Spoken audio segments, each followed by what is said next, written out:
अनंतनाग आतंकी हमले के दोषियों पर बड़े एक्शन की अब शुरुआत हो चुकी है। लश्कर के आतंकियों के घर पर बुलडोजर चला है। आदिल ठोकर और हारून गनाई के घरों को जमींदोज कर दिया गया है। अनंतनाग के लाल चौक पर दरअसल हमला हुआ था। शहीद जवान का बदला लिया गया है।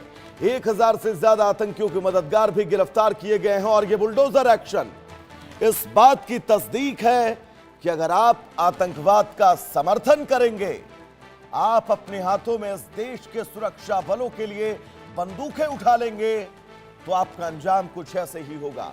शहीद जवान एक कांस्टेबल जिसकी मौत हुई है, जो वीरगति को प्राप्त हुआ है, और इस पूरे आतंकी हमले में शामिल 2 आतंकी जिनकी इस प्रॉपर्टी को अब बुलडोजर के जरिए जमींदोज कर दिया गया है। अनंतनाग आतंकी हमले में दोषियों के घर पर, आतंकियों के घर पर बुलडोजर एक्शन, और ये बड़ी तस्वीर जो अब घाटी से उन आतंकियों के रहनुमाओं तक पहुंच रही है, जो रहनुमा इन तमाम लोगों के हाथों में बंदूकें थमाकर इनको अपने ही देश में आतंकी हमला करने के लिए उकसाते थे, और ये लोग उनकी बातों में आकर हमारे देश के जवानों को, हमारे सुरक्षा बलों को सीधे तौर पर निशाना बनाते थे। 1000 से ज्यादा आतंकियों के मददगारों को गिरफ्तार किया गया है। तो अभी आप मानकर चलिए, घाटी के अंदर अगर आप आतंकी मंसूबे रखते हैं, आप आतंकी सोच रखते हैं, तो यह खबर आपको परेशान करने वाली है, क्योंकि कल आतंकी हमला हुआ और उस आतंकी हमले के एवज में लगातार सुरक्षा बलों का पूरे जम्मू कश्मीर में सर्च ऑपरेशन जारी है, और इन आतंकियों की शिनाख्त कर, इनकी पहचान कर, इनके घर तक पहुंचकर इनके घर को अब जमींदोज कर दिया गया है।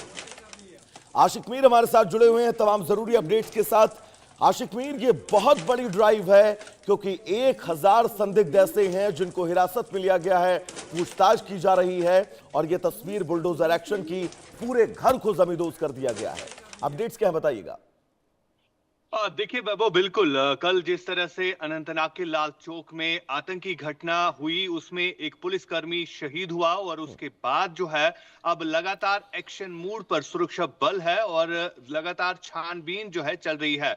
अभी तक लगभग 2000 से ज्यादा ऐसे सस्पेक्ट जो है वो पुलिस ने डिटेन किए हैं, जिनसे पूछताछ की जा रही है कि आखिरकार ये आतंकी कहां से है और किस संगठन से है। और फिलहाल एक बड़ा एक्शन जो है पुलिस की तरफ से लिया गया है, जिसमें 2 आतंकियों के घर जो है जमींदोज कर दिए गए हैं। ये दोनों आतंकी जो है इस समय जम्मू कश्मीर में सक्रिय है, जिनका नाम हारून रशीद और आदिल ठोकर के नाम से है। यानी मोस्ट वांटेड आतंकियों में से ये 2 आतंकी है, जिनके घर जो है वो उड़ा दिए गए हैं। और फिलहाल इस तरह की कार्रवाई इससे पहले भी हमने देखी थी, जब बीते साल पहलगाम में आतंकी घटना घटी थी, तो उसके बाद 10 ऐसे आतंकियों के नाम सामने आ गए थे जो उस घटना में शामिल रहे थे, और उनके घरों को भी इसी तरह उड़ा दिया गया था। यानी एक कड़ा संदेश जो है सुरक्षा एजेंसीज की तरफ से उन आतंकियों को दिया जा रहा है कि अगर आप कहीं पर भी छुपोगे, लेकिन सुरक्षा बल आपको ढूंढ के ही रहेंगे। और फिलहाल लगातार हम देख रहे हैं हजारों की संख्या में इस समय पूरे जम्मू कश्मीर में, खासतौर पर अगर हम दक्षिणी कश्मीर के तमाम डिस्ट्रिक्ट्स की बात करें, या उत्तरी कश्मीर या मध्य कश्मीर के इलाकों की बात करें, यहां पर 2000 से ज्यादा ऐसे संदिग्धों को फिलहाल पुलिस ने डिटेन किया है, जिनसे पूछताछ जो है की जा रही है। बड़े स्तर पर दक्षिणी कश्मीर के इलाकों में इस वक्त सेना सुरक्षा बलों का साझा सर्च ऑपरेशन चलाया जा रहा है इस आतंकी को बहुत ढूंढने के लिए। महत्वपूर्ण भी है इन सपोलों पर एक्शन, जो इस देश में रहते हैं, इस देश का खाते हैं, और इस देश के ही सुरक्षा बलों पर गोलियां मारते हैं। फिलहाल